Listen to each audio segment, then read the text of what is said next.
కూడా అన్నోదకాలకు లోటు లేవు. ఆయన యొక్క దర్శనం అటువంటిది, సకలార్థ సిద్ధితమైనటువంటిది, జ్ఞానప్రదాయకమైనటువంటిది. పైగా ఈ కొండ గరుడాచలం, గరుడు అమృతాన్నే తీసుకొచ్చినటువంటి వాడు. అమృతం వంటి ప్రసాద నిర్వహణ ఇక్కడ జరిగేట్లుగా చూడ్డ.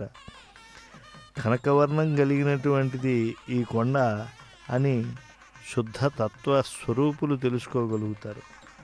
పరబ్రహ్మతత్వాన్ని తెలుసుకున్నటువంటి చిత్తవృత్తి కలిగినటువంటి వాళ్ళే పరబ్రహ్మ స్వరూపమైనటువంటి అన్నప్రసాదాన్ని తీసుకునేటువంటి విధానాన్ని కూడా తెలుసుకుని వారందరూ తరిస్తూ ఉంటారు.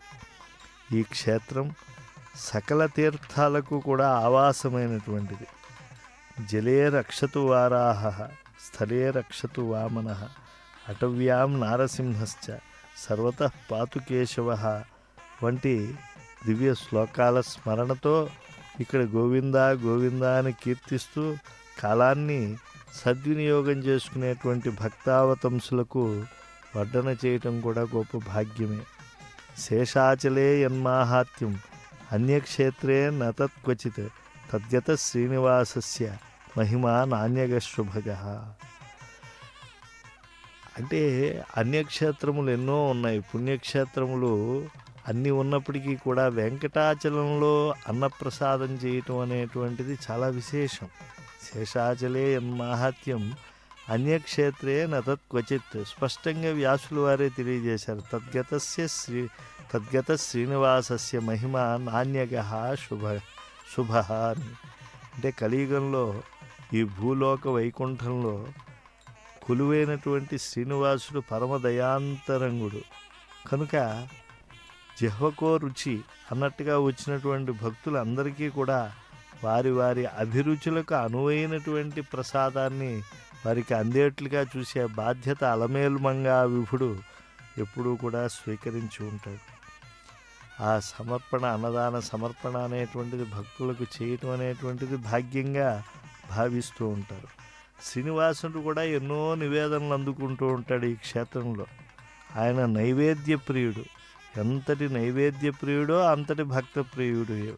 కనుక ఏరి కోరి ఆరగించే రుచికరమైన వంటకాలన్నీ తాను దర్శించి భక్తులు తింటేనే ఆయనకి ఆనందం.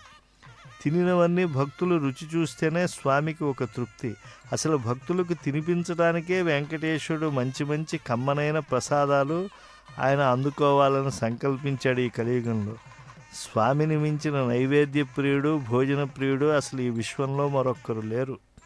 పాలు, వెన్న, బకాలబాతు, దధ్యోదనం, బౌళి, యోరము, వెన్న, బూరియులును, సరడాల పాశముల్, చక్కెర పులగముల్, నువ్వు మండిగలు, మనోహరములు, అప్పములు, ఇడ్డెనలు, అతిరసముల్, హోళిగల్, వడలు, దోశలు గల వంటకములు, శాకముల్, సోపముల్, చారులు, అంగళ్ళు, శుద్ధోదనములు, సద్యోఘృతము, పండ్లు, తేనెలు, హొబ్బట్లు, పచ్చడులు, ఇలా ఆనందనిలయుడు ఆరగించే ఆ దివ్య ప్రసాదాలను ఏకరువు పెట్టారు పూర్వకవులు. ఎందుకనంటే స్వామి ఏదో కొన్ని ప్రసాదాలతో తృప్తి చెందేవాడు కాదు.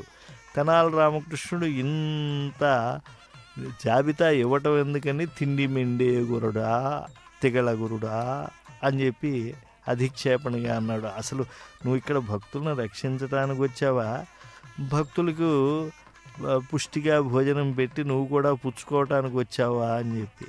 కనుక స్వామివారు అనేక నైవేద్య ప్రీతితో ఉన్నప్పటికీ కూడా ఆ పెట్టుబడిని ఆ స్వామి మనస్సులో ఉండేటువంటి దివ్యమైనటువంటి భక్తులకు అన్నప్రసాదం చేయాలి అనేటువంటి సత్యాన్ని రాజులు కూడా పూర్వం గ్రహించారు. అంటే ఈ ప్రజాప్రభుత్వాలు రాకముందు రాజులు ఇక్కడ ఎంతో మాన్యాలన్నీ కూడా దానాలు, భూరి విరాళాలుగా సమర్పించారు. 1515లో కృష్ణదేవరాయల వారు, 1545లో పెద తిరుమలాచార్యులు వారు స్వామివారి నివేదనలకు బోళ్ళని సమర్పించినట్లుగా మనకు తెలుస్తూ ఉన్నది. బ్రిటిష్ వారి